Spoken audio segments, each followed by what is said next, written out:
The day had started like any other in the far reaches of Dust Creek, a lifeless patch of scorched land nestled between low hills and ancient rocks, where time seemed to forget to move forward. The sun hung low and merciless in the sky, painting everything in a dry golden hue. Dust lifted with every slow step of Thomas Granger's old Mustang, Boone, whose hooves tapped a lonely rhythm on the hardened earth. The wind whispered through the dry brush, rattling brittle leaves like bones. Thomas wasn't a man of many words. He had long ago buried his past along with his wife Sarah in a small graveyard behind the ranch that now stood more like a memory than a home. The cattle he tended were few, the land barely fertile, and the only sounds he often heard were the creaking of the barn doors and the howling of coyotes in the distance. A Civil War veteran, scarred more in soul than in body, he'd moved out west to escape the noise of humanity. What he sought was silence, but what he got was isolation. He had just finished checking the fencing near the southern ridge, and was on his way back when Boone stopped suddenly, his ears flicking forward, nostrils flaring. Thomas looked up. About 100 yards ahead stood the old sycamore, a tree gnarled by time, once struck by lightning, its bark twisted like an open wound. Something hung from its thick, low branch. Squinting against the glare of the sun, Thomas felt his breath hitch. As he approached slowly, he could see that it wasn't an animal carcass. It was a figure, small, human. His heart thudded violently in his chest. Every step closer unraveled the details, as if the cruel picture came into sharper focus the more he wished it didn't. It was a young girl, no older than 12. Her brown skin glistened faintly with sweat and dirt. Her hair was jet black, neatly braided with beaded string, Apache style. Her clothes were torn at the sleeves, her feet bare, caked with dried mud, but what froze Thomas to the core was the sign. A crudely cut piece of wood hung from her neck by rusted wire. The words, scratched in with a hunting knife, or perhaps even a nail, screamed louder than any voice ever could. "White man don't forgive."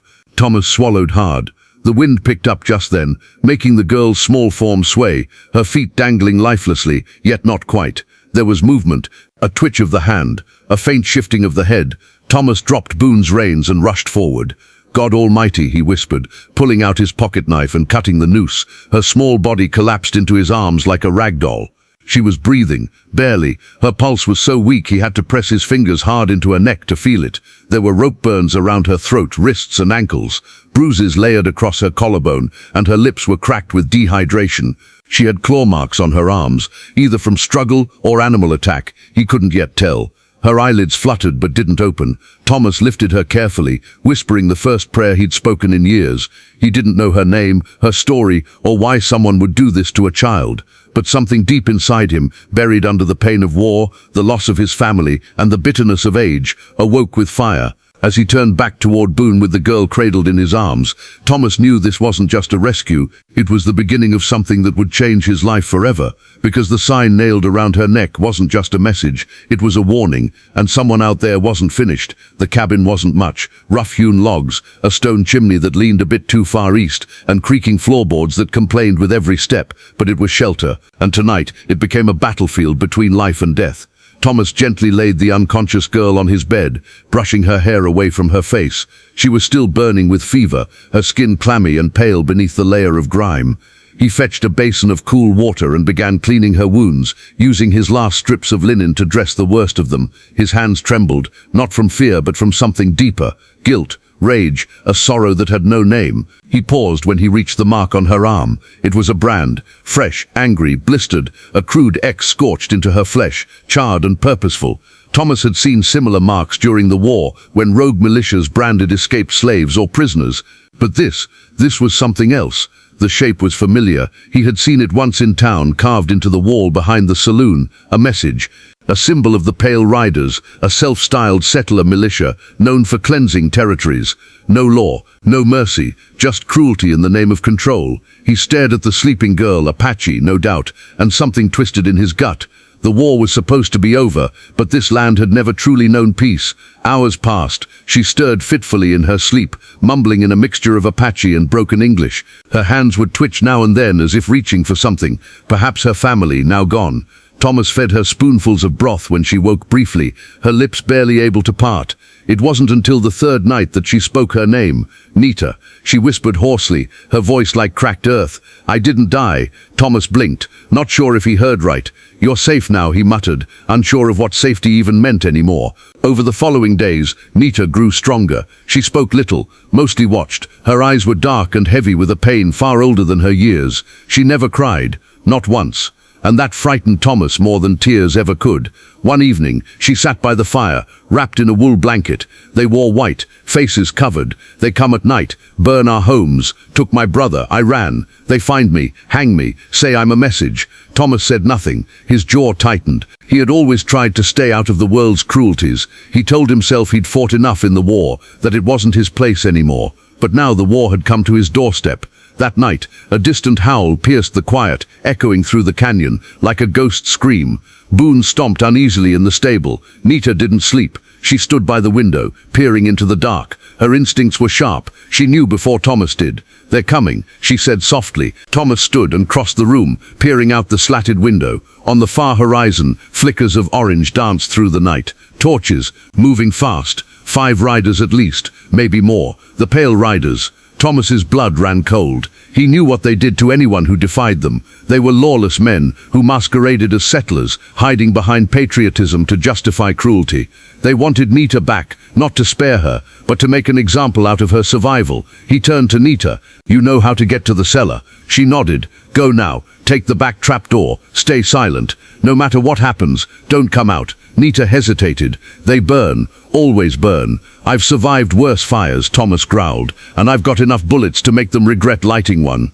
As she disappeared below the floorboards, Thomas retrieved his old Henry rifle. He hadn't touched it in nearly a decade. Not since Sarah passed, not since he swore off killing. But now it felt like an old friend in his hands, lethal, familiar, righteous. The riders were closer now. He could hear their whooping, their horses' hooves like thunder rolling across the dry plains. A voice shouted, "Old man, send out the redskin or burn with her." Thomas stepped onto his porch, rifle in hand, lantern casting a glow across his weathered face. "You boys picked the wrong ranch tonight," he said, his voice gravel. Laughter echoed in reply. "You protecting vermin now, Granger. Thought you was one of us." "I was a soldier," he snapped, "not a butcher." The standoff didn't last long. One of the riders fired first, a bullet zipping past Thomas's ear. He dropped to one knee and fired back. The man fell from his horse with a scream. Chaos erupted. Fire licked the barn walls as one of the torches struck its dry hay roof. The horses screamed. Another rider rushed the porch, but Thomas put a bullet through his chest.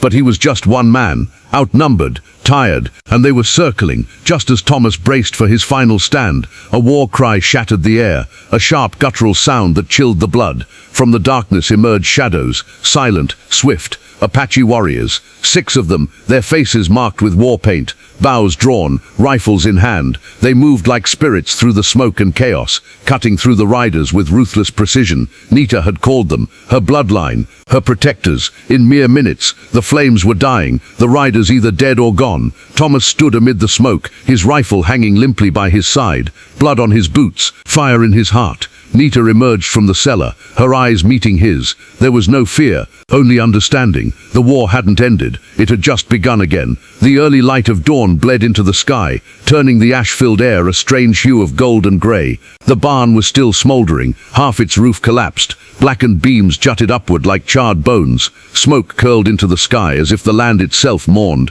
A hollow quiet had settled, too quiet. Thomas Granger stood outside his cabin, a rifle in one hand, his left sleeve bloodied and torn. His eyes ringed with exhaustion, watched the silhouette of a lone Apache warrior dragging one of the fallen riders toward the sycamore tree. The man wasn't dead yet, only wounded. But there would be no trial, no jury, only consequence. Nita stood nearby, her blanket now replaced with a traditional Apache shawl offered by one of her kin. She watched without flinching as the warrior tied the rider to the tree, the same tree she had been strung from, same branch, same bark. But the message had changed. The warriors didn't speak much. They were ghost-like in how they moved, precise, calm and deliberate. But one, a man with silver streaks in his braid and eyes as old as stone, stepped forward and looked Thomas in the face. "You fought for her," he said in rough English. "Why?" Thomas blinked, unsure of the answer. "Because someone had to." you. The warrior nodded once. White men kill our children, but you gave her breath. I couldn't just let her die. His voice cracked, rough from smoke and something deeper. She is not just girl, the warrior said. She is Firekeeper, the last daughter of Chaska. Her blood carries old strength. Thomas turned toward Nita, who stared into the rising sun as if already seeing beyond it. That evening they buried the dead, riders and fallen Apache alike, under the same ground. No markings, just silence. Thomas did not ask the warriors to stay, nor did they offer to. They had come when called, and now, like shadows, they returned to the canyon. But before they vanished into the rocks, the elder handed Thomas a worn piece of buckskin, marked with symbols Thomas didn't understand. When it is needed again, the man said, "Burn this." Thomas tucked it into his vest pocket without asking questions. As the final Apache vanished into the hills, Thomas turned to Nita. "You're not safe here anymore." She looked at him, eyes calm. "Neither are you." They both knew it was true. Weeks passed. The ranch bore its wounds proudly. The burnt barn, now nothing more than a skeleton. The once pristine corral reduced to split rails and ashes. But life returned in small ways. Boone had survived, though limping. Chickens that had scattered into the hills slowly wandered back.